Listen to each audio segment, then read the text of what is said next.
નમસ્કાર દર્શક મિત્રો, સ્વાગત છે આપ સર્વેનું જીટીપીએલ જૂનાગઢ ન્યૂઝમાં। સૌપ્રથમ આજના મુખ્ય સમાચાર।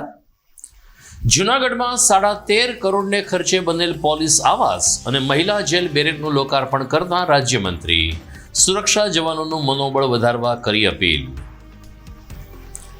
વધુ એક કુખ્યાત બુટલેગરને દબોચી લીધી પોલીસ। બગલા ગેંગના દીલા ભગા છેલાણાની અટક કરી કુખ્યાત શખ્સની મિલકત સામે કામગીરી કરવા પોલીસે શરૂ કરી તૈયારી। જૂનાગઢ સિવિલમાં દીકરા કરતા દીકરીઓનો જન્મદર વધુ। બેટી બચાવ અભિયાનના ફળ પ્રાપ્ત થઈ રહ્યા હોવાનું જણાવતા તબીબી અધિક્ષક। અને હાજીયાણીબાગ પાસે દર રવિવારે ટ્રાફિક જામ કરતી ગુજરી બજારના પાર્કિંગના જાહેરનામાનો ફિયાસ્કો। પહેલા રવિવારે જ રોડ ઉપર આડેધડ વાહન પાર્ક કરીને પોલીસને પડકાર ફેંકતા ખરીદદારો। આ તમામ સમાચાર આપણે વિગતવાર જોઈએ તે પહેલા લઈએ એક બ્રેક।